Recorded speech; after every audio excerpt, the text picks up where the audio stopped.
నమస్తే welcome to four sides TV. ఏపీలో YSR Congress party లేకుంటే చంద్రబాబు గ్యాంగ్ రాష్ట్రాన్ని నాశనం చేసి ఉండేదని పశుసంవర్ధక శాఖ మంత్రి సీదిరి అప్పలరాజు అన్నారు. వైసీపీ 14వ ఆవిర్భావ దినోత్సవ వేడుకల సందర్భంగా రాష్ట్ర ప్రజలకు, వైసీపీ నేతలకు, కార్యకర్తలకు ఆయన శుభాకాంక్షలు తెలిపారు. ఈ సందర్భంగా ఫోర్ సైడ్స్ టీవీ మంత్రి అప్పలరాజుతో మాట్లాడారు.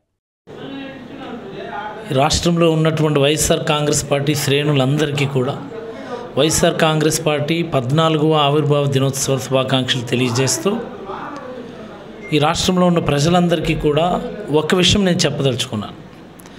ఈరోజు నిజంగా జగన్మోహన్ రెడ్డి గారు అనేటటువంటి వ్యక్తి వైఎస్ఆర్ కాంగ్రెస్ పార్టీ లాంటి ఒక పార్టీ అనేది స్థాపించకపోయిండుంటే కేవలం చంద్రబాబు నాయుడు వాళ్ళ గ్యాంగ్ ఈ రాష్ట్రాన్ని ఏ మాదిరి దోచుకు తినేవాళ్ళు అనేది ప్రజలందరికీ కూడా ఈరోజు చాలా స్పష్టంగా తెలుస్తుంది.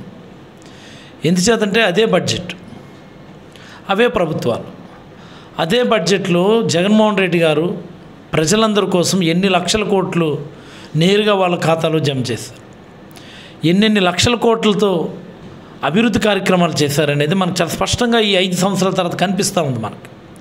మరి ఇదే పని అదే బడ్జెట్లో చంద్రబాబు గారు ఎందుకు చేయలేకపోయారు అంటే కేవలం బడ్జెట్ అంతటినీ కూడా రకరకాల మార్గాల్లో వాళ్ళ సొంత ఖాతాలకు తరలించుకున్నటువంటి పరిస్థితిని మనందరూ కూడా అర్థం చేసుకోవాలి.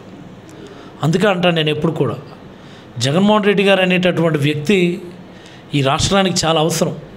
ఈ రాష్ట్ర భవిష్యత్తుకి, మరి ముఖ్యంగా పేదల భవిష్యత్తుకి జగన్మోహన్ రెడ్డి గారు అవసరం. అందుకే మళ్ళీ జగన్మోహన్ రెడ్డి గారికి అవకాశం ఇవ్వమని, ఆశీర్వదించమని మనస్ఫూర్తిగా రాష్ట్ర ప్రజలందరికీ కూడా కోరుతా ఉన్నాం. మీ డాక్టర్ అప్పలరాజు. ధన్యవాదాలు.